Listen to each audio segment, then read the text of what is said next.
ರಾವಣನ Ramayana. Hi hello ನಮಸ್ಕಾರ. ನೀವು ನೋಡ್ತಾ ಇದ್ರ SSTV. ನಾನು ರಚನಾ ನಂಜುಂಡ. ಈ ಸುಗ್ಗಿ ಸಂಭ್ರಮವನ್ನ ಡಬಲ್ ಮಾಡಬೇಕು ಅಂತ ಹೇಳಿ ನಮ್ಮ ಸ್ಯಾಂಡಲ್ವುಡ್ ನಲ್ಲಿ ಇದೇ ಫೆಬ್ರವರಿ 6ನೇ ತಾರೀಕು ಗಾರ್ಗಾ ಅನ್ನೋ ಒಂದು ಸುಂದರವಾದ ಸ್ಟೋರಿಯನ್ನ ಇಟ್ಕೊಂಡು ಒಂದು ಸಿನಿಮಾ ಬರ್ತಾ ಇದೆ. ಇವತ್ತು ಆ ಸಿನಿಮಾದ ಪ್ರೊಡ್ಯೂಸರ್ ಆಗಿರುವಂತಹ ಅಶ್ವಿನಿ ರಾಮ್ ಪ್ರಸಾದ್ ಸರ್ ಅವರೊಟ್ಟಿಗೆ ಈ ಸಿನಿಮಾದ ನಾಯಕ ನಟರಾಗಿರುವಂತಹ ಅರುಣ್ ರಾಮ್ ಪ್ರಸಾದ್ ಸರ್ ಇದ್ದಾರೆ. ಬನ್ನಿ ಅವರನ್ನ ಕಾರ್ಯಕ್ರಮಕ್ಕೆ ಬರ್ಮಾಡ್ಕೊಳ್ಳೋಣ. ಸರ್ ನಮಸ್ಕಾರ. ನಮಸ್ಕಾರಮ್ಮ.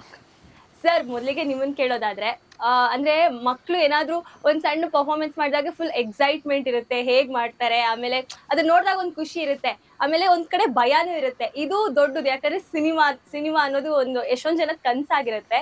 ಸೊ ನಿಮ್ಮ ಒಂದು ಎಮೋಷನ್ ಯಾವ ತರ ಇದೆ? ಎಕ್ಸೈಟೆಡ್ ಆಗಿದ್ದೀರಾ ಅಥವಾ ಹೇಗ್ ಮಾಡಿದಾರೋ ಅನ್ನೋ ಒಂದು ನರ್ವಸ್ನೆಸ್ ಇದೆಯಾ? ಹೇಗಿದೆ ಸರ್ ನಿಮ್ ಒಂದು ಎಮೋಷನ್? ಹೇಗೆ ಮಾಡಿದಾನೆ ಅನ್ನೋಕ್ಕೆ ನಾವು ನೋಡಿದೀವಲ್ಲ, ಹಾ ಹಾ ಈಸ್ ಡನ್ ಇಟ್ ನೀಟ್ಲಿ. ಆಮೇಲೆ ಅವ್ನು ಜಸ್ಟ್ ಅವನ ಪ್ರೊಡ್ಯೂಸರ್ ಮಗ ಅಂತ ನಾನು ಹಾಕೊಂಡಿಲ್ಲ, ಟ್ರೈನ್ ಅಪ್ ಮಾಡಿ ನೀನಸಂ ಪಾಸ್ಡ್ ಔಟ್ ಅವನು. ಓಕೆ. ನೀನಸಂ ಮಾಡಿ ಎಲ್ಲ ಕಲರಿ ಮಾಡಿಸಿ ಎಲ್ಲ ಥರ ಟ್ರೈನ್ ಅಪ್ ಮಾಡಿಸಿ ಆಮೇಲೆ ಅವನ್ನ ಪಿಕ್ಚರ್ ಒಳಗಡೆ ತೊಗೊಂಡಿರೋದು. ಜಸ್ಟ್ ಪ್ರೊಡ್ಯೂಸರ್ ಮಗ ಹೆಸರು ನೋ, ಪರ್ಫೆಕ್ಟ್ ಆದಮೇಲೆ ಒಳಗಡೆ ತೊಗೊಂಡಿರೋದು. ಒಂದು ಆರ್ಟಿಸ್ಟ್ನ ಹಾಕಿದ್ದೀನಿ ನಾನು. ಒಂದು ಪಿಕ್ಚರ್ ಯಾವ ರೀತಿ ಮಾಡಬೇಕು ಆ ಥರ ಮಾಡಿದ್ದೀನಿ ನಾನು ಪಿಕ್ಚರ್ನ. ಸೊ ಅಲ್ಲಿ ದಿಗ್ಲು ಭಯ ಅನ್ನೋದು ಇಲ್ಲ. Actually I have done a content and he has done good acting there. ಅಂದರೆ ಆ್ಯಕ್ಟಿಂಗ್ ಅಂದರೆ ಪರ್ಫಾರ್ಮೆನ್ಸ್ ಮಾಡಿದ್ದಾನೆ, ಯಾವ ರೀತಿ ಮಾಡಬೇಕು ಆ ರೀತಿ ಮಾಡಿದ್ದಾನೆ. ಸರ್ ಇನ್ನು ನೀವು ಹೇಳೋದಾದ್ರೆ ನಿಮಗೆ ಯಾವ ತರ ಇದೆ ಸರ್? ಮೊದಲನೇ ಸಿನಿಮಾ, ಪ್ರತಿಯೊಬ್ಬರಿಗೂ ಕೂಡ ಮೊದಲನೇ ವಿಷಯ ಅಂದಾಗ ತುಂಬಾ ಒಂಥರ ಎಕ್ಸೈಟ್ಮೆಂಟ್ ಇರುತ್ತೆ, ಜೊತೆಗೆ ಭಯ ಕೂಡ ಇರುತ್ತೆ, ಜನ ಹೇಗೆ ಎಕ್ಸೆಪ್ಟ್ ಮಾಡ್ಕೊಳ್ತಾರೆ ಅಂತ ಹೇಳಿ. ಯಾವ ತರ ಇದೆ ಸರ್ ನಿಮಗೀಗ? ಖಂಡಿತ ನೀವು ಹೇಳ್ದಂಗೆ ಆ ಭಯ ಇದ್ದೇ ಇರುತ್ತೆ. ಯಾವುದೇ ಆರ್ಟಿಸ್ಟ್ ಮೊದಲನೇ ಸಿನಿಮಾ ಅಲ್ಲಮ್ಮ, ನೀವು ಯಾವುದೇ ಆರ್ಟಿಸ್ಟ್ ಆಗಲಿ, ಅವ್ರು ಎಷ್ಟೇ ಸಿನಿಮಾ ಮಾಡಲಿ, ಅವ್ರದ್ದು ಹೊಸ ಸಿನಿಮಾ ರಿಲೀಸ್ ಆಗ್ತದೆ ಫಸ್ಟ್ ಡೇ ಎಲ್ಲರಿಗೂ ಒಂದು ಭಯ ಇರುತ್ತೆ. ಅದೇ ರೀತಿ ಆ ಭಯ ಇದ್ದೇ ಇದೆ ಅದರ. ಬಟ್ ನಾವು ಅದು ಅಪ್ಪ ಹೇಳ್ದಂಗೆ ನಾವು ಏನೋ ಒಂದು ಮಾಡಬೇಕು, ಸಿನಿಮಾ ಮಾಡಬೇಕು ಇವತ್ತು ಅಂದ್ಕೊಂಡು ನಾಳೆ ನಾವು ಶುರು ಮಾಡಿದಂಥ ಸಿನಿಮಾ ಅಲ್ಲ. 10-15 ವರ್ಷ ಹಿಂದೆ ನಾನು ನೀನಾಸಂಗೆ ಹೋಗಿದ್ದು. 11-12 ನಾನು ನೀನಾಸಂ ಸ್ಟೂಡೆಂಟು.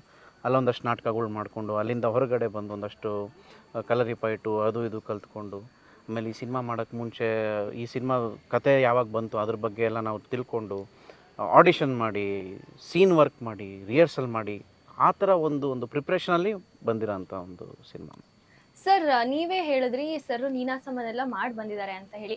ಯಾಕೆ ಸರ್ 15 ವರ್ಷ ತಗೊಂಡ್ರಿ? ಹತ್ತತ್ರ 12ರಿಂದ 15 ವರ್ಷ ಒಂದು ಸಿನಿಮಾದಲ್ಲಿ ಸರ್ ತೋರಿಸ್ಬೇಕು ಅಂತ ಹೇಳಿ. ಅಂದ್ರೆ ನೀವು ಆಲ್ರೆಡಿ ಟ್ರೈನಿಂಗ್ ಕೊಟ್ಟಿದ್ರಲ್ಲ, ಸೊ ಬೇಗನೆ ತೋರಿಸ್ಬೋದಿತ್ತಲ್ಲ ಇದನ್ನ. ಏಜ್ ಅಮ್ಮ, ಮೆಚುರಿಟಿ ಏಜ್ ಇರಬೇಕಲ್ಲ. ಅವಾಗ ನಾನು ಹೋದಾಗ ಚಿಕ್ಕ ಹುಡುಗ, ನಾನು ಆರ್ಟಿಸ್ಟ್ ಅಂತಂದ್ರೆ ಅದೊಂದು ಏಜ್, ಅದೊಂದು ಮೆಚುರಿಟಿ ಇರಬೇಕು, ಫೇಸ್ ಮೆಚುರಿಟಿ ಬರಬೇಕು, ಆ ಒಂದು ಟ್ರಾನ್ಸ್ಫಾರ್ಮೇಷನ್ ಇರಬೇಕಲ್ಲ. ನಾವು ಅವಾಗ ಮಾಡಿದ್ದೀವಿ ಅಂದ್ಬಿಟ್ಟು ನೆಕ್ಸ್ಟ್ ಟೈಮ್ ಮಾಡೋಕ್ಕಾಗಲ್ಲ. ಒಂದು ಕ್ಯಾರೆಕ್ಟರ್ ಮಾಡ್ಬೇಕು, ಆ ಕ್ಯಾರೆಕ್ಟರ್ಗೆ ಮೆಚುರಿಟಿ ಇರಬೇಕು, ಆ ಮೆಚೂರ್ಡ್ ಫೇಸ್ ಇದೆಯಾ, ಇದೆಲ್ಲ ನೋಡ್ತಾರೆ. ಸಿಂಪಲ್ ಆಗಿ ಹೇಳ್ಬೇಕು, 8ನೇ ಕ್ಲಾಸ್ ಓದೋ ಹುಡುಗನ ಮತ್ತು ಕಾಲೇಜ್ ಹೋಗೋ ಹುಡುಗನ ಹೆಂಗೆ ತೋರಿಸ್ಬೇಕು ಅಂತ ಹಂಗೆ, ಕಾಲೇಜ್ ಓಡೋ ತನಕ ಕಾಯ್ಬೇಕಲ್ವ ಹಂಗೆ. ಓಕೆ, ನೀವು ಅದಕ್ಕೋಸ್ಕರ maturity of the character what we want. ಈ ಟೈಮಲ್ಲಿ ಮಾಡಿದ್ರೆ ಕರೆಕ್ಟಾಗಿರುತ್ತೆ, ಈ ಟೈಮಲ್ಲಿ ಮಾಡಿದ್ರೆ ಪರ್ಫೆಕ್ಟ್ ಇರುತ್ತೆ, ನೋಡ್ಕೊಂಡು ನಾವು ಮಾಡಿದ್ದೆ. ಸರ್ ಇದು ನಿಮ್ಮ ಕನಸಾ ಸರ್, ಹೀರೋ ಆಗಬೇಕು ಅಥವಾ ಆಕ್ಟರ್ ಆಗಬೇಕು ಅನ್ನೋದು, ಅಥವಾ ಅವ್ರ ಕನಸಾ ಸರ್? ಇಲ್ಲ, ಅವ್ರದ್ದಲ್ಲ, ಅವ್ರ ಅಮ್ಮನ ಕನಸು. ನನಗೆ ನನಗೆ ಕಂಪ್ನಿ ಇದೆ ನೋಡ್ಕೊತಿದ್ದೆ. ಅವ್ರ ಮದರ್ ಸ್ವಲ್ಪ ಇಲ್ಲ ರೀ ಎಲ್ರಿಗೂ ಮಾಡಿದ್ದೀರ ಅವ್ನಿಗೆ ಮಾಡಿ ಹೆಂಗೆ ಅಂತ. ಓಕೆ, ಅದಕ್ಕೋಸ್ಕರ ನಾನು ಅವ್ರಿಗೋಸ್ಕರ ಮಾಡಿದ ಪಿಕ್ಚರ್ ಇದು. ಬಟ್ ಮಾಡೋವಾಗ ಇಂಟ್ರೆಸ್ಟ್ ಇದ್ದೇ ಇರುತ್ತೆ ಅಲ್ವಾ. Let him do neatly, train up ಮಾಡಿಸಿದ್ದೀನಿ, ಪ್ರತಿಯೊಂದು ನಾನೇ ನೋಡಿಕೊಂಡು ಹೆಂಗೆ ಅವ್ನಿಗೆ ಮಿಸ್ಟೇಕ್ಸು ಅದು ಇದೆಲ್ಲ ಹೇಳಿ ಹೇಳಿ ಹೇಳಿ ಮಾಡಿಸಿದ್ದೀವಿ. ಸರ್ ನೀವು ಹೇಳೋದಾದ್ರೆ ಸರ್, ಇದು ನಿಮಗೂ ಆಸೆ ಇತ್ತಾ ಅಥವಾ ಅಮ್ಮ ಹೇಳಿದ್ರು ಮಾಡೋಣ ಅಂತ? ಇಲ್ಲಮ್ಮ, ನನಗೆ ತುಂಬ ಆಸೆ ಇತ್ತು. ನಾನು ಅದೇ ನಾನು ಆ್ಯಕ್ಚುಲಿ ಬಿಸ್ನೆಸ್ ನೋಡ್ಕೊಳ್ಳೋಕ್ಕೆ, ಆಡಿಯೋ ನೋಡ್ಕೊಳ್ಳೋಕ್ಕೆ ನಾನು ಚೆನ್ನೈಗೆ ಹೋದಾಗ BSc ಎಲೆಕ್ಟ್ರಾನಿಕ್ ಮೀಡಿಯಾ ಓದಕ್ಕೆ ಹೋಗಿದ್ದು. ಅಲ್ಲಿ ಒಂದು ಶಾರ್ಟ್ ಫಿಲಮ್ ಮಾಡಿ ಅದಕ್ಕೊಂದು ಅವಾರ್ಡ್ ಬಂದು ನನಗೆ ಅವಾಗ ಒಂದು ಆಸೆ ಬಂತು. ಅಂದರೆ ತುಂಬ ಚಿಕ್ಕ ವಯಸ್ಸಿಂದ ನಾನು ಎಲ್ಲ ಆರ್ಟಿಸ್ಟು ನೋಡ್ಕೊಂಡು ಬೆಳೆದಿದ್ದೆ. ಸ್ಟುಡಿಯೋ ಇರೋದ್ರಿಂದ ಡಬ್ಬಿಂಗ್ ಬರೋರು, ಅದೊಂದು ಫ್ಯಾಂಟಸಿ ಇತ್ತು. Fantasy again it's a fantasy ಅದಿತ್ತು, ನಾನು ಮಾಡ್ಬೋದಾ ಅಂತ ಒಂದಿತ್ತು. ಬಟ್ ಯಾವಾಗ ನಾನು ಚೆನ್ನೈಗೆ ಹೋಗಿ ಬಂದು ನಾನು ಒಂದು ಶಾರ್ಟ್ ಫಿಲಮ್ ಮಾಡಿ ಅದಕ್ಕೆಲ್ಲ ಅವಾರ್ಡೆಲ್ಲ ಬಂದು ಚೆನ್ನಾಗಿದೆ ಅಂತ ಅನಿಸುತ್ತೆ, ಅವಾಗ ಒಂದು ಆಸೆ ಬಂತು, ಇಲ್ಲ ಮಾಡೋಣ, ಅದ್ರ ಪ್ರಕಾರ ವರ್ಕ್ ಮಾಡೋಣ, ಅದ್ರ ಪ್ರಕಾರ ನಾವು ತಯಾರಿ ಮಾಡ್ಕೊಳ್ಳೋಣ ಅಂತ ಅಂದ್ಬಿಟ್ಟು ಅವಾಗ ಶುರು ಆಗಿದ್ದಂಥ ಒಂದು ಜರ್ನಿ ಮೈ. ಸರ್ ಇನ್ನು ಸಿನಿಮಾ ಟೈಟಲ್ ಬಗ್ಗೆ ಹೇಳೋದಾದ್ರೆ ಏನು ಸರ್ ಈ ತರ ವಿಭಿನ್ನವಾಗಿ ಗಾರ್ಗಾ ಅಂತ ಇಟ್ಟಿದ್ದೀರಾ? ಯಾಕಂದ್ರೆ ಅದ್ರ ಅರ್ಥ ಕೂಡ ಗೊತ್ತಾಗಲ್ಲ, ಏನಿರಬಹುದು, ಇದು ವ್ಯಕ್ತಿ ಹೆಸರಾ ಅಥವಾ ಏನ ಅಂದ್ರೆ ಒಂದು ಕ್ವೆಶನ್ ಮೂಡುತ್ತೆ. ಟ್ಯಾಗ್ ಲೈನ್ ಇದೆ, ದ ಲ್ಯಾಂಡ್ ಆಫ್ ಶ್ಯಾಡೋಸ್ ಅಂತ. ಓಕೆ, ಕೆಳಗಡೆನೆ ಕೊಟ್ಬಿಟ್ಟಿದ್ರೆ ಅದೇನೆ land of, it's a place. Okay, it's a place ಅಂದ್ರೆ ಇದು ನಿಮ್ಮ ಸೆಲೆಕ್ಷನ್ ಅಥವಾ? ಇಲ್ಲ, ಕತೆಲೇ ಬರುತ್ತಮ್ಮ. ಕಥೆಯಲ್ಲೇ ಬರುತ್ತೆ ಆ ಥರ. ಬಟ್ ಆ ಥರ ಇಲ್ಲ, ನಾವು ಇಟ್ಟಿರೋ ಹೆಸರು ಅಂದ್ರೆ ಇಮ್ಯಾಜಿನೇಷನ್ ಆಗಿ ಒಂದು Imagination ಊರನ್ನ ಆಗಿ ಕ್ರಿಯೇಟ್ ಮಾಡಿ ನೀವು ಮಾಡಿ. ಸರ್ ಇದು ನಾನು ಟ್ರೇಲರ್ ನೋಡಿದಾಗ ಒಂಥರ ಅಡ್ವೆಂಚರಸ್ ಡ್ರಾಮಾ, ಆಮೇಲೆ ಒಂದ್ ಕಡೆ ಹಾರರ್ ಅನ್ಸುತ್ತೆ, ಇನ್ನೊಂದ್ ಕಡೆ ಸಸ್ಪೆನ್ಸ್ ಕಾಡುತ್ತೆ. ಸೊ ನಿಮಗೆ ಕತೆ ಇಷ್ಟ ಆಯ್ತು ಅನ್ನೋದಕ್ಕೆ ಏನ್ ಸರ್ ರೀಸನ್ ಇದು? The speciality was only the line of the story, ಹೇಳೋ ರೀತಿ ಯಾವ ರೀತಿ ಇದು ಹೋಗುತ್ತೆ ಅನ್ನೋದು, ಆ ಲೈನ್ಗೆ ನಾನು we selected the story. Sir usually ಒಂದು ಹೀರೋ ಆಗಿ ಲಾಂಚ್ ಆಗಬೇಕು ಅಂದಾಗ ಒಂದು ಲವ್ ಸ್ಟೋರಿ ಸಿನಿಮಾನ ಆಯ್ಕೆ ಮಾಡ್ಕೊಳ್ಳೋದು ಈಸಿ, ಯಾಕಂದ್ರೆ ಅದು ನಾರ್ಮಲ್ ಆಗಿ ಮಾಡ್ಕೊಂಡು ಹೋಗ್ಬೋದು. ಆಮೇಲೆ ಯೂಶಲಿ ಹೀರೋಗಳನ್ನ ಹೆಂಗೆ ತೋರಿಸ್ತಾರೆ, ಹೊಡಿಯೋದು ಬಡಿಯೋದು ಆ ಥರ. ಬಟ್ ಇದರಲ್ಲಿ ಹೇಗೆ ಒಂಥರ ಸಸ್ಪೆನ್ಸ್ ಥರ ಇದೆ, ಇದು ಮಾಡೋದು ಸ್ವಲ್ಪ ಚಾಲೆಂಜಿಂಗ್ ಅನ್ಸುತ್ತೆ ಆ್ಯಕ್ಟಿಂಗು. ಸೊ ನಿಮಗೆ ಎಷ್ಟು ಚಾಲೆಂಜಿಂಗ್ ಆಗಿತ್ತು ಸರ್ ಆ್ಯಕ್ಟ್ ಮಾಡುವಾಗ? ಅಮ್ಮ ನನಗೆ ಅವಾಗಿಂದನೂ ಇದ್ದಿದ್ದು ಒಂದೇ, ಇದು ನೀವು ಇವಾಗ ಹೇಳಿದ್ರಲ್ಲ ಲವ್ ಸ್ಟೋರಿ ಆಗಲಿ ಹೊಡೆಯೋದು ಬಡಿಯೋದು, ಅದು ಬಂದಾಗ ಮಾಡೋದು ಅದು ಬೇರೆ ಇದೆ. ಬಟ್ ಯಾವತ್ತೂ ಒಂದು ಸಿನಿಮಾ ನಾನು ನಂಬೋದು, ಪರ್ಸ್ನಲಾಗಿ ನಾನು ನಂಬೋದು, ಸಿನಿಮಾ ಅಂತ ಬಂದಾಗ ಕತೆನೇ ಹೀರೋ ಆಗುತ್ತಮ್ಮ. ಹೀರೋಯಿಸಮ್ ಒಳಗಡೆ ಹೀರೋಯಿಸಮ್ ಅದಕ್ಕೆ ಬೇಕಾಗಿರೋ ಅಂಥ ಒಂದು ಏನಾದರೂ ಸೀನ್ಸು ಶಾರ್ಟ್ಸ್ ಅದೆಲ್ಲ ಓಕೆ, ಸ್ಟಿಲ್ ಫೈನ್. ಬಟ್ ಯಾವಾಗ story is the hero, cinema is success.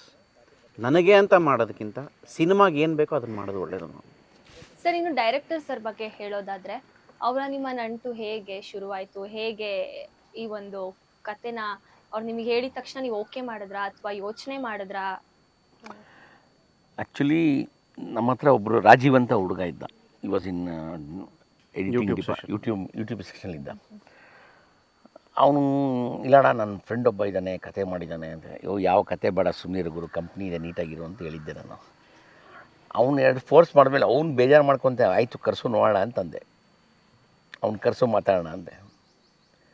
ಆವಾಗ ಇವನು ಕ್ಯಾಸ್ಟಿಗೆ ಇರಲಿಲ್ಲ, ಅವ್ನ ಕಥೆನ ಹೇಳೋಕ್ಕೆ ಅಂತ ಬಂದ.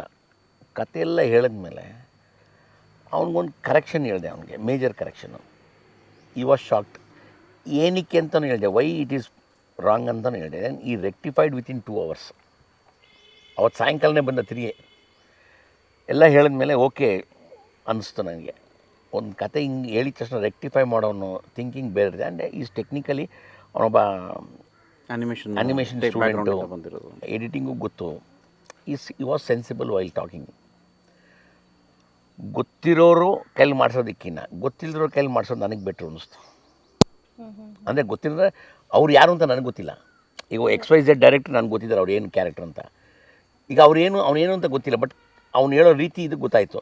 ಕೆಲಸ ನಾವು ತೊಗೊಳೋಣ ಬಾ ಅಂತ ನಾನು ಅಂತ ಒಪ್ಕೊಂಡಿದ್ದೆ. ಅಂದ್ರೆ ಕತೆ ಹೇಳಿದ್ರೆ ನೀವು ಒಂದು ನಂಬಿಕೆ ಬರ್ಸ್ಕೊಬಿಟ್ರಿ, ಅದು ಅಷ್ಟು ಈಸಿ ಅಲ್ಲ ಸರ್ ಒಬ್ರು ಡೈರೆಕ್ಟರ್ನ ನಂಬಿ ಓಕೆ ಅಂತ ಹೇಳೋದು. ಬಿಕಾಸ್ ಕತೆ ಅವ್ರ experience 40 years I have done this boss. Cassette ಏನೇ ಮಾಡಿದ್ರು ಅದಕ್ಕೂ ಇದೇನೆ. ನಾವು ಒಂದು 250-300 ಡ್ರಾಮಾ ಇದೆ ನಮ್ಮ ಕಂಪ್ನಿಯಲ್ಲಿ, ಅಶ್ವಿನಿ ರೆಕಾರ್ಡಿಂಗ್ ಕಂಪ್ನಿಗೆ. 3 hour ಸ್ಟೇಜ್ ನೋಡ್ಬಿಟ್ಟು ಅದನ್ನು 1 hour ಎಡಿಟ್ ಮಾಡಿ ರೆಕಾರ್ಡಿಂಗ್ ಮಾಡಿ ನಾವು ರಿಲೀಸ್ ಮಾಡಿದ್ವಿ. ನಾನು ಹೇಳೋದು ಆ ಎಕ್ಸ್ಪೀರಿಯನ್ಸ್ ಅಲ್ಲದಲ್ಲಿ ಗೊತ್ತಾಗತ್ತೆ ಇವ್ರು ಹೆಂಗೆ ಏನು ಅಂತ. ಆಮೇಲೆ ಈ was sensible. Till today is working hard. Sir ನಿಮಗೂ ಕೂಡ ಇದು ಮೊದಲನೇ ಸಿನಿಮಾ, ಹಾಗೂ ಡೈರೆಕ್ಟರ್ಗೂ ಕೂಡ ನಿಮಗೆ ಮೊದಲನೇ ಸಿನಿಮಾ. ನಿಮ್ಗೆ ಯಾವ ಥರ ಆಯಿತು ಸರ್? ಯಾಕಂದರೆ ಎಕ್ಸ್ಪೀರಿಯನ್ಸ್ಡ್ ಅವ್ರನ್ನ ಡೈರೆಕ್ಟರ್ನ ತೊಗೊಂಡು ನಮ್ಗೊಂಚೂರು ಗೈಡ್ ಮಾಡ್ತಾರೆ, ಆ ಥರ ಎಲ್ಲ ಇರುತ್ತೆ. ಬಟ್ ನಿಮಗೆ ಹೇಗಿತ್ತು ಹೊಸಬ್ರ ಜೊತೆ ವರ್ಕ್ ಮಾಡೋದು? ಸೆನ್ಸ್ ಅಮ್ಮ ಇದು. ಹೊಸೊಬ್ರು ಅನ್ನೋದಕ್ಕಿಂತ ಇವತ್ತು ತುಂಬ ಜನ ಹೊಸೊಬ್ರು ಇವತ್ತು ಫಸ್ಟ್ ಸಿನಿಮಾನೇ ಇಂಥ ಸಿನಿಮಾಗಳು ಕೊಟ್ಟಿದ್ದಾರೆ. ಇವಾಗ ಆವಾಗಿದ್ದ ಟೈಮ್ ಬೇರೆ. ಬಟ್ ಇವತ್ತು ಏನಂತಂದರೆ sense, how is open to do it ಅನ್ನೋದು, ಯಾವ ಥರ ಬಂದಿದ್ದಾರೆ, ಏನು ಥರ ವರ್ಕ್ ಮಾಡಿದ್ದಾರೆ ಆ ಅವ್ರು ಹೇಳುವಾಗ, ಡೈರೆಕ್ಟರ್ ಇವಾಗ ಶಶಿಧರ್ ಮಾತಾಡುವಾಗ, ಅವನು ಒಂದು ಸೀನ್ ಎಕ್ಸ್ಪ್ಲೇನ್ ಮಾಡುವಾಗ ನಿಮಗೆ ಜಡ್ಜ್ ಆಗೋಗುತ್ತೆ ಆ ತಾಕತ್ತೇನಿದೆ. ಆಮೇಲೆ ಫಸ್ಟ್ ಶೂಟ್ ಆದಮೇಲೆ ಇವರು ಅಷ್ಟೇ ಲಾಸ್ಟ್ ಎಡಿಟ್ ಮಾಡಿ ತೋಡಿದಾಗ ಅವ್ನು ಏನು ಹೇಳಿದ್ನೋ ಅದು ಬಂದಿದೆ ಅಂತ ಗೊತ್ತಾದ್ಮೇಲೆ that's it, like you believe it. Sir ಈ ಸಿನಿಮಾ ಪೋಸ್ಟರ್ ನೋಡ್ಬೇಕಾದ್ರೆ ಈ ಎಲ್ಲ ಕ್ಯಾರೆಕ್ಟರ್ಸ್ಗಳು, ಅಂದ್ರೆ ಫಾರ್ ಎಕ್ಸಾಂಪಲ್ ಸಾಯಿ ಕುಮಾರ್ ಅವ್ರು ಒಬ್ರು ಇದ್ರೆ ಆ ಸಿನಿಮಾಗೆ ಏನೋ ಒಂದು ಕಳೆ ಬಂದಂಗಿರುತ್ತೆ. ಆಮೇಲೆ ಅವ್ರಿದ್ರು ಅಷ್ಟೇ, ಇವರೆಲ್ಲ ಇದ್ದಾಗ ಅರುಣ್ ಸಾಗರ್ ಇದ್ರು, ಏನೋ ಒಂದು ಎಕ್ಸ್ಟ್ರಾ ಆಡ್ ಮಾಡ್ತಾರೆ ಆ ಸಿನಿಮಾಗೆ ಅನ್ನೋ ತರ ಇರುತ್ತೆ. ಬಟ್ ನಿಮ್ ಸಿನಿಮಾದಲ್ಲಿ ಏನು ಅಂದ್ರೆ ಎಲ್ಲರೂ ಕೂಡ ಒಟ್ಟಿಗೆ ಇದ್ದಾರೆ. ಸೊ ಈ ತರ ಅಂದ್ರೆ ಎಲ್ಲ ಒಂದು ಬೆನಿಫಿಟ್ಸ್ ಇರೋರ್ನ ಎಲ್ಲರನ್ನೂ ಕೂಡ ಒಟ್ಟಿಗೆ ಆಡ್ ಮಾಡಬೇಕು. ಇವ್ರನ್ನೆಲ್ಲ ಸೆಲೆಕ್ಷನ್ ಯಾರು ಸರ್ ಮಾಡಿದ್ರು? ಸ್ಟೋರಿ ಹೆಂಗೆ ಹೋಯ್ತು ಅದ್ರ ಪ್ರಕಾರ ನಾವು ಸೆಲೆಕ್ಟ್ ಮಾಡ್ತೀವಿ. ಡೈರೆಕ್ಟ್ರು ಇವ್ರನ್ನ ಹಾಕಿದ್ರೆ ಬೆಟ್ರ್, ಇವ್ರನ್ನ ಹಾಕಿದ್ರೆ ಅವ್ರನ್ನ ಹಾಕೋಣ ಬಿಡು ಅಂತ ಅಂದಿದ್ದೆ. ನಾವು ಏನೇ ಹಾಕಿದ್ರು ಕ್ಯಾರೆಕ್ಟರ್ಗೆ ಆ ಫಿಲ್ಮ್ ಯಾರು ಯೂಸ್ ಆಗ್ತಾರೋ, ಯಾರು ಸೆಟ್ ಆಗ್ತಾರೋ ಅವ್ರನ್ನೇ ಹಾಕಿದ್ದೀವಿ. ಬೇರೆ ನಾವು ಟ್ರೈ ಮಾಡಿ. ನೀವೇನಾದ್ರು ಬಜೆಟ್ ಫಿಕ್ಸ್ ಮಾಡಿದ್ರಾ ಸರ್ ಅವರಿಗೆ, ಇಷ್ಟರಲ್ಲೇ ನೀವು ಮಾಡಬೇಕು ಅಂತ ಏನಾದ್ರು? ಸ್ಟಾರ್ಟಿಂಗ್ ಫಿಕ್ಸ್ ಮಾಡಿದೆ. ಅವ್ರು ಮಾಡಿದ ಬಜೆಟ್ಗೂ ಇವಾಗ ಆಗಿದ್ದ ಬಜೆಟ್ಗೂ 1000% ಜಾಸ್ತಿ. ನಾನು ಅವನಿಗೆ ಮಾಡಬಾರ್ದು ಪಿಕ್ಚರ್ನ 30 ಲಕ್ಷ ಕೊಡ್ತೀನ, ಸ್ಟೋರಿ ಎಲ್ಲ ಓಕೆ ಆದಮೇಲೆ 30 ಲಕ್ಷ ಕೊಡ್ತೀನಿ, ಮಾಡಿಕೊಡ್ಬೇಕು ನನಗೆ ಅಂದೆ. ಅವ್ನು ಹೆಂಗೆಂಗೋ ಮಾಡಿ ಏನೋ ಮಾಡಿ, ಇಲ್ಲ ಸರ್ ನೀವೇ ಮಾಡಿಬಿಡಿ ಹಂಗಿದ್ದೀರ ಮಾಡಿ ಕೊನೆಗೆ ಸ್ಟಾರ್ಟ್ ಮಾಡಿದ್ವಿ. ಒಂದೊಂದೇ ಆ್ಯಡ್ ಆಯಿತು. ಸಾಯಿ ಕುಮಾರ್ ಫಸ್ಟು ಚೂಸ್ ಮಾಡಿದ್ದಷ್ಟೇ ನಾವು ಸ್ಟಾರ್ಟ್ ಮಾಡಿದ್ವಿ. ಆಮೇಲೆ ಕ್ಯಾರೆಕ್ಟರ್ಸ್ ಬಂದಂಗೆಲ್ಲ ಅವ್ರು ಹಾಕೋದೇ ಬೆಟ್ರು ಇವ್ರು ಹಾಕೋದೇ ಬೆಟ್ರು ಅಂದಾಗ ನಾವಲ್ಲೂ ಇದು ಮಾಡಿದ್ವಿ. To make the content a big neat looking we have done it. Sir ನೀವು ಏನಾದರೂ ಇನ್ಪುಟ್ಸ್ ಆ್ಯಡ್ ಮಾಡಿದ್ದೀರಾ ಕತೆಗಳಿಗೆ, ಅಥವಾ ಜಸ್ಟ್ ಅವ್ರು ಹೇಳಿದ್ನ ಆ್ಯಕ್ಟ್ ಮಾಡ್ಕೊಂಡು ಹೋಗಿದ್ದೀರಾ? ಕತೆ ಏನಾದರೂ ಹೇಳಿದಾಗ ಇಲ್ಲಿ ನಾವು ಚೇಂಜಸ್ ಮಾಡ್ಕೋಬೋದು? ಇಲ್ಲಮ್ಮ, ಆ ಥರ ಒಂದು ಸ್ಪಾಟೇ ಸಿಕ್ಕಿಲ್ಲ, ಸ್ಕೋಪ್ ಬಿಟ್ಟಿಲ್ಲ ನಾವು. ಆ ಥರ ಒಂದು ಸ್ಕೋಪ್ ಇರಲಿಲ್ಲ. ಏನು ನಾವು ಫ್ರೇಮ್ ಮಾಡಿ ಪರ್ಫೆಕ್ಟ್ ಇತ್ತು. ಈ ಆ್ಯಕ್ಟೆಡ್ ಇನ್ ಇಟ್ ನೀಟ್ಲಿ.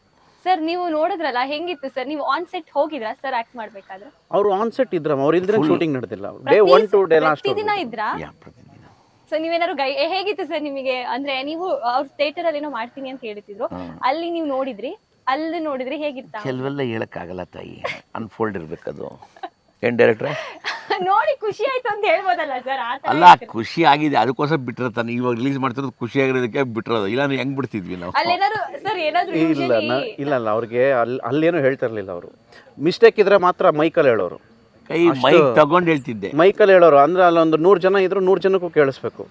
ಆಮೇಲೆ ಸೈಡಲ್ಲಿ ಹೋಗಿ ಇಲ್ಲ ಅದೆಲ್ಲ ಇಲ್ಲ. ಹೇಳಕ್ ಮುಂಚೆ ನಾವು ಅವ್ರು ಹೇಳಿದ್ನ ನಾನು ಇಲ್ಲಿ ಹೇಳಿದ್ರೆ ಬೀಪ್ ಹಾಕ್ಬೇಕಾಗತ್ತೆ ನೀವು ಮೈಕಲ್ಲಿ ಹೇಳೋದನ್ನ. ಆ ಥರ ಹೇಳೋರು. ಡೈರೆಕ್ಟ್ ಆಗಿ ಹೇಳ್ದೆ. ಚೆನ್ನಾಗಿದ್ರೆ ನನಗೆ ಹೇಳ್ತಾರೆ. ಮೈಕ್ ಕಿತ್ಕೊಂಡು ಹೇಳ್ತಿದ್ದೆ, ಏಯ್ ಯಾಕೆ ಹಿಂಗೆ ಮಾಡ್ತಾವನೆ ಅಂತ ಅಂದ್ಬಿಟ್ರು. ಅದಕ್ಕೆ ಮುಂಚೆ ವರ್ಡ್ಸ್ ಎಲ್ಲ ಬರೋದು, ಅದೆಲ್ಲ ಬೇರೆ. ಅದು ನಾವು ಹೇಳೋಕ್ಕಾಗಲ್ಲ ಇಲ್ಲಿ. ಚೆನ್ನಾಗಿದ್ರೆ ಹೇಳ್ತಿರ್ಲಿಲ್ಲ. ಹೇಳಿದ್ರೆ ನೆಕ್ಸ್ಟ್ ದಿನ ಅವನಿಗೆ ತಲೆ ಹತ್ಬಿಡ್ತೇವೆ, ಅವ್ನು ಚೆನ್ನಾಗಿ ಮಾಡ್ತಾನೆ. ಆಮೇಲೆ ಇನ್ನೊಂದು ನಮ್ಮ ತಾಯಿಗೆ ಹೇಳೋರು. ಇನ್ನೊಂದು ಏನು ಗೊತ್ತಾ ನಿಮಗೆ? ಈ ಥಿಯೇಟ್ರಿಂದ ಬಂದವ್ರಿಗೆ ಒಂದು ಸ್ವಲ್ಪ, ಎಲ್ಲರೂ ಅಲ್ಲ ನಾನು ಹೇಳ್ತೇವೆ, ಬೇಜಾರು ಮಾಡ್ಕೊಂಬೇಡಿ, ಥಿಯೇಟ್ರ್ ಬಂದವ್ರಿಗೆ ಸ್ವಲ್ಪ ಇದಿರುತ್ತೆ, ನಾನು ಥಿಯೇಟ್ರ್ ಆರ್ಟಿಸ್ಟ್ ಅಂತ ಇರುತ್ತೆ. ಅದು 100% ಇತ್ತು. ಅದು ಇಳಿಸೋಕ್ಕೆ ಸ್ವಲ್ಪ ಟೈಮ್ ಆಯ್ತು ನಮಗೆ. ಆಮೇಲೆ ಲೈನಿಗೆ ತಗೊಂಡು ಇರಲೇಬೇಕು. ನಾನು ಹೇಳ್ತಾ ಇದ್ದೀನಿ. ಇಲ್ಲ ನಂಗೆ ಗೊತ್ತಿಲ್ಲ ಅಂತ ಹೇಳ್ತೇನೆ. ಒಪ್ಕೊಂತೀನೋ ಒಪ್ಕೊಳ್ಳಲ್ಲ, ನಂಗೆ ಡೈರೆಕ್ಟಾಗಿ ಹೇಳ್ತಾ ಇಲ್ವ ನಾನು? ಅಂದರೆ ಅದು ಕಟಿಂಗ್ ಇಟ್ಕೊಂಡಿದ್ದೀವಿ ನಾವು, ಗಾಂಜಲಿ ಮಾಡ್ರೆ ಅದನ್ನು ಕೊಡ್ತೀವಿ ತಗೊಂತ. ಅಂದರೆ ಚೆನ್ನಾಗಿ ಮಾಡಿದ್ದಿನ ನಮ್ಮ ತಾಯಿ ಕಾಲ್ ರೂಮ್ ಪ್ಯಾಕಪ್ಪಲ್ಲಿ ಆದಮೇಲೆ ರೂಮ್ಗೆ ಹೋದ್ಮೇಲೆ ಅಲ್ಲಿ ಮಂಗಳೂರಲ್ಲೆಲ್ಲ ಚಿಕ್ಕಮಂಗ್ಳೂರೆಲ್ಲ ಶೂಟ್ ಮಾಡುವಾಗ ಅವ್ರಿಗೆ ಫೋನ್ ಮಾಡಿ ಹೇಳೋರು, ಇಲ್ಲ ಹಿಂಗೆ ಮಾಡ್ದೆ. ಅವ್ರು ನನಗೆ ಕಾಲ್ ಮಾಡಿ ಹೇಳ್ಬಿಡೋರು, ಇಲ್ಲ ನಿಮ್ಮಪ್ಪ ಖುಷಿಯಾಗಿದೆ, ಮಾಡು ಚೆನ್ನಾಗಿ ಮಾಡ್ತೀವಿ ಅಂತೇಳಿ. ಸರ್ ನಿಮ್ಮಮ್ಮ ನೋಡಿದ್ರ ಸರ್? ಅಂದರೆ ನೀವು ಆ್ಯಕ್ಟ್ ಮಾಡೋದೇನಾದ್ರು? ಬಂದಿದ್ರು, ದಾಂಡೇಲಿಗೆ ಬಂದಿದ್ರು, ಎಲ್ಲ ಕಡೆ ಬಂದಿದ್ರು. ದಾಂಡೇಲಿ, ಚಿಕ್ಕಮಂಗ್ಳೂರು ಬಂದಿದ್ರು. ಬಂದು ಕೂತ್ಕೊಂಡು ಒಂದಿನ ಎಲ್ಲ ಇದ್ದು ನೋಡಿ. ಸರ್ ಇನ್ನು ಸಾಂಗ್ ಬಗ್ಗೆ ಹೇಳೋದಾದ್ರೆ, ಗುರುಕಿರಣ್ ಸರ್ ಸಾಂಗ್ ಅಂದರೆ ಅದೊಂಥರ ಕ್ರೇಜು ಸರ್. ಅವ್ರನ್ನ ನೀವು ಹೇಗೆ ಕಾಸ್ಟ್ ಮಾಡಿದ್ರಿ? ಹೇಗಾಯ್ತು ವಾಪಸ್? ನಮ್ದವ್ರದ್ದು ರಿಲೇಷನ್ ಸುಮಾರಮ್ಮ, ಸುಮಾರು ಆಡಿಯೋ ಮಾಡಿದ್ದಾರೆ. ಜೋಗಿ ಅವರೇ ಮಾಡಿರೋದು. ಎಡ ಗುಡ್ ರ್ಯಾಪು. ನನಗೆ ಅಗೋರಿ ಸಾಂಗ್ ಬೇಕು ಅಂತಂದ್ರೆ ಕೂತ್ಕೊಂಡಾಗ ಮಾಡಿದೆ ಅದನ್ನು. ಆಮೇಲೆ ಒಂದು ಸಾಂಗ್ ಆರ್ ಪಿ ಪಟ್ನಾಯಕ್ ಕೈಲಿ ಮಾಡಿಸ್ದೆ. ಆರ್ ಪಿ ಪಟ್ನಾಯಕ್ ಅವರು ನಮ್ಗೆ ಭಾಳ ಇದು ಮ್ಯೂಸಿಕ್ ಕಂಪ್ನಿ ಇರೋದು, ಎಲ್ಲ ಮ್ಯೂಸಿಕ್ ಡೈರೆಕ್ಟರ್ಸು ಕ್ಲೋಸ್ ಇದ್ದರು. ಸೊ ಅವ್ರ ಹತ್ರ ಒಂದು ಮೆಲೋಡಿ ಸಾಂಗ್ ಬೇಕು, ನಿಮ್ಮ ಮನೆಂತ ನಾನು ಮಾಡ್ಕೊಡ್ತೀನಿ ಅಂತ ತಕ್ಷಣ ಕೊಟ್ಟರು. ಸೊ ಬ್ಯಾಕ್ಗ್ರೌಂಡ್ ಸ್ಕೋರು ಒಳ್ಳೆ ಟೀಮ್ ಫ್ರಮ್ ಚೆನ್ನೈ ಅವ್ರ ಕೈಲಿ ಮಾಡಿಸ್ದೆ ಬ್ಯಾಕ್ಗ್ರೌಂಡ್ ಸ್ಕೋರ್ನ. So musically it is something else. Sir ಇನ್ನು ನೀವು ಹೇಳೋದಾದ್ರೆ, ತುಂಬ ಕಷ್ಟಪಟ್ಟು ಮಾಡಿದ ಸೀನು, ತುಂಬ ಇಷ್ಟಪಟ್ಟು ಮಾಡಿದ ಸೀನ್ ಅಂತ ಏನಾದ್ರು ಇದೆಯಾ ಈ ಪ್ರಾಸೆಸ್ಸಲ್ಲಿ? ಈ ಸೀನ್ ನಂಗೆ ತುಂಬ ಇಷ್ಟ ಆಯಿತು. ಇಲ್ಲಮ್ಮ, ನಮಗೆ ಪ್ರಿಪ್ರೇಷನ್ ಮಾಡಿರೋದ್ರಿಂದ, ಮುಂಚೆನೇ ನಾವು ಪ್ರಿಪೇರ್ ಆಗಿರೋದ್ರಿಂದ, ನಾವು ಸೀನ್ ವರ್ಕ್ ಮಾಡಿದ್ವಿ ಡೈರೆಕ್ಟರ್ ಅವ್ರ ಜೊತೆ ಕೂತ್ಕೊಂಡು. ಅವನೊಂದು ಅಭಿ ಅಂತ ಅಸಿಸ್ಟೆಂಟ್ ಇದ್ದರು, ಎಲ್ಲ ಕೂತ್ಕೊಂಡು ಸೀನ್ ವರ್ಕ್ ಮಾಡಿರೋದಂತ ಅಂತ ಕಷ್ಟ ಅಂತ ಎಲ್ಲ ಇಷ್ಟಪಟ್ಟೆ ಮಾಡಿರೋಂಥ ಸೀನು. ಎಲ್ಲ ಸೀನು ನಮ್ಗೆ ಅಷ್ಟೇ ಖುಷಿ ಕೊಡುತ್ತೆ. ಪ್ರತಿಯೊಂದು ಸೀಕ್ವೆನ್ಸಲ್ಲೂ ನಮ್ಗೆ ಅಷ್ಟೇ ಖುಷಿ ಕೊಟ್ಕೊಂಡೇ ಮಾಡಿರೋದು. ಸರ್ ಅವಾಗೆಲ್ಲ ನೀವೇ ಜೋಗಿ ಸಿನಿಮಾದು ಆಡಿಯೋ ಇದು ಪ್ರೊಡ್ಯೂಸ್ ಮಾಡಿದ್ದೀರಾ. ಸೊ ಅವಾಗಿದ್ದಿದ್ದು ಫ್ಯಾನ್ಸ್ ನೋಡಿದ್ರೆ ಇವಾಗಷ್ಟು ಫ್ಯಾನ್ಸ್ ಇಲ್ಲ. ಏನು ರೀಸನ್ ಹೇಳ್ತೀರಾ ಸರ್?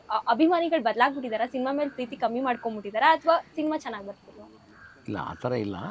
ಅಭಿಮಾನಿಗಳು ಇದ್ದೇ ಇದ್ದಾರೆ, ಅವ್ರು ಕಡಿಮೆ ಆಗಲ್ಲ. ಪಿಕ್ಚರ್ ನೋಡೋರು ಕಡಿಮೆ ಆಗಲ್ಲ. ಕರೆಕ್ಟಾಗಿ ಮಾಡಿದ್ರೆ ಪಿಕ್ಚರ್ ನೋಡೋಕೆ ಬರ್ತಾರೆ. ಹಂಗಾದ್ರೆ ಕರೆಕ್ಟಾಗಿ ಮಾಡ್ತಿಲ್ಲ ಈಗಿನವರು ಅಂತನಾ? ಅಲ್ಲ, ನಾನು ಅದನ್ನು ಹೇಳ್ತಾ ಇಲ್ಲ ನಾನು ನಿಮಗೆ. ಯಾಕೆ ಏನು ಗೊತ್ತಿಲ್ಲದಂಗೆ ಹೋಗುತ್ತೆ, ಯಾಕೆ ಒಂದೊಂದು ಪಿಕ್ಚರ್ ಸೂಪರ್ ಹಿಟ್ ಆಗುತ್ತೆ.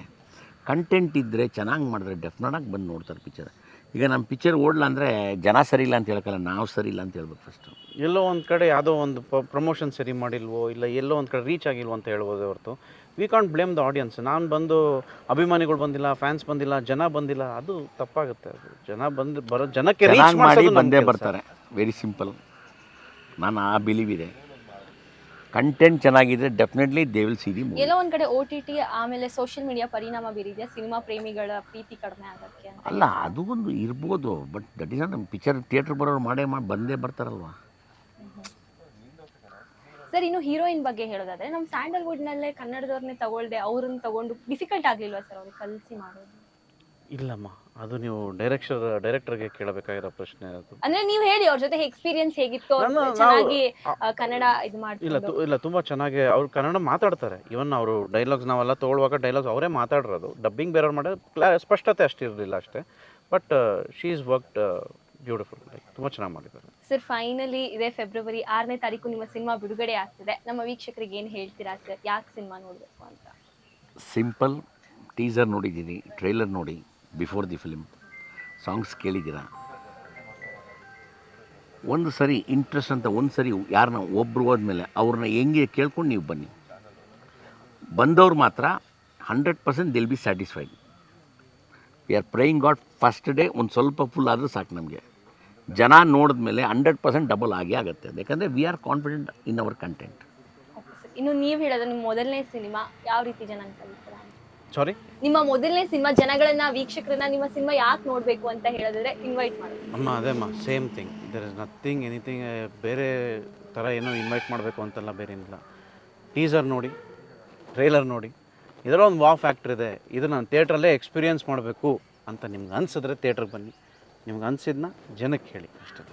Thank you so much sir. Thank you. ಇಬ್ಬರಿಗೂ ನಿಮ್ಮ ಸಿನಿಮಾ ಇನ್ನು ಸೂಪರ್ ಡೂಪರ್ ಹಿಟ್ ಆಗಲಿ, ನೀವು ಇನ್ನೊಂದಷ್ಟು ಸಿನಿಮಾಗಳು ಮಾಡೋ ಥರ ಆಗಲಿ. ನೀವು ಥ್ಯಾಂಕ್ ಯು ಅಷ್ಟೇ ಸರ್, ಥ್ಯಾಂಕ್ ಯು ಇನ್ನೊಂದಷ್ಟು. Thank you thank you. ಇದಿಷ್ಟು ಗಾರ್ಗಾ ಸಿನಿಮಾದ ತಂಡದ ಮಾತಾಗಿತ್ತು. ಇದೇ ಫೆಬ್ರವರಿ 6ನೇ ತಾರೀಕು ನಿಮ್ಮ ಹತ್ತಿರದ ಚಿತ್ರಮಂದಿರಗಳಲ್ಲಿ ಗಾರ್ಗಾ ಸಿನಿಮಾ ರಿಲೀಸ್ ಆಗ್ತಾ ಇದೆ. ಎಲ್ಲರೂ ಕೂಡ ಹೋಗಿ ಥಿಯೇಟರ್ ಅಲ್ಲಿ ಈ ಸಿನಿಮಾ ನೋಡಿ ಅಂತ ಹೇಳ್ತಾ ಇದಾಗಿತ್ತು ಇವತ್ತಿನ SSTV ವಿಶೇಷ ಕಾರ್ಯಕ್ರಮ. ಮತ್ತಷ್ಟು ಅಪ್ಡೇಟ್ಸ್ಗಾಗಿ ನೋಡ್ತಾರೆ SSTV ಸಿನಿಮಾ ಜಗತ್ತಿನ ಕ್ಷಣ ಕ್ಷಣದ ಸುದ್ದಿಯೊಂದಿಗೆ.